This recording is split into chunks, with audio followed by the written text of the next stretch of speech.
Camera ছাড়া আপনি আমাকে বললেন টক টমেটো 200 টাকা, ক্যামেরার সামনে বলতেছেন 160 টাকা অথবা 140 টাকা, আর ওইটার দামও বললেন। মানে তাহলে সাধারণ পাবলিক কি ঠকবে না?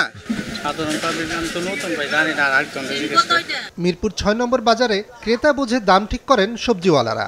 সাধারণ ক্রেতা হিসেবে কিনতে গেলে প্রতি কেজি টমেটোর দাম চান 200 টাকা, কিন্তু টেলিভিশনের ক্যামেরা দেখেই সেই টমেটোর দাম 40 টাকা কমে যায়। তাদের অতি লাভের লোভে জ্বলছে সাধারণ মানুষ। বেশি হইলেও তারা যে দাম, ওই কম হইলেও একই দাম। অনেক অনেক আগে থেকে অনেক বেশি। যেখানে 2 কেজি কিনতাম সেখানে আধা কেজি 1 কেজির উপর যেতে পারি না। ভোক্তারা বলছেন প্রতিদিনকার প্রয়োজনীয় সবজি কিনতেই চলে যায় বেতনের বড় একটা অংশ। ফুলকপি 60 টাকা, সিম 60 টাকা, সিম 100 টাকা, আলু হচ্ছে 140 টাকা, বেগুন 100 টাকা, তাল বেগুন 120 টাকা, সাদা 100 টাকা, আর শসা হচ্ছে 20 টাকা, জালি হচ্ছে 80 টাকা।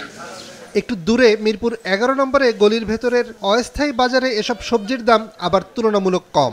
শসা হলো 70 টাকা, লতি 80 টাকা, বটবড়ি হলো 80 টাকা, মূলা 50 টাকা, পেঁপে 50, ফুলকপির পিস 50। ক্রেতাদের অভিযোগ, একই পাইকারি আড়ত থেকে সব খুচরো ব্যবসায়ী সবজি কেনেন, কিন্তু তা বিক্রি করেন কয়েক গুণ বেশি দামে। যা যা মন চায় কই আলাইলো, ঠিক আছে, দেশে সরকার নাই তো, মুখ তো যায় তাই কই আলায়।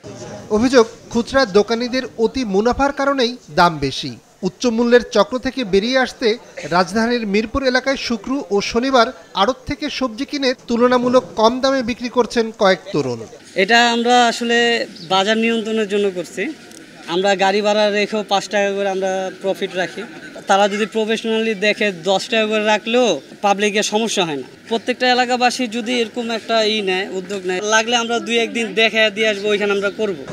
কৃষি উন্নয়ন কর্পোরেশন বিএডিসি রাজধানীতে 4টি সেলস সেন্টার ও 26টি ট্রাকে করে বাজারের চেয়ে কম দামে কয়েক ধরনের সবজি বিক্রি করছে।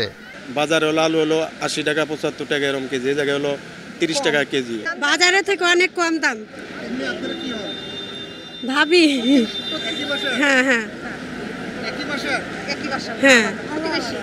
ডিম যদি ডজন বলেন 110 টাকা, কচু এটা 20 টাকা, আপনার ওই আলু 30 টাকা কেজি, পেঁয়াজ হলো 70 টাকা কেজি। কৃষি বিপণন অধিদপ্তর কৃষকের উৎপাদিত পণ্য সরাসরি ক্রেতার কাছে পৌঁছে দিতে 2022 সালে ঢাকার কয়েকটি স্থানে চালু করেছিল কৃষকের বাজার, কিন্তু আমলারা নিজেদের খেয়াল খুশি মতন বিক্রির স্থান নির্বাচন করায় সেই উদ্যোগ ব্যর্থ হয়। নিয়াজ মোর্শেদ, মাছরাঙা সংবাদ, ঢাকা।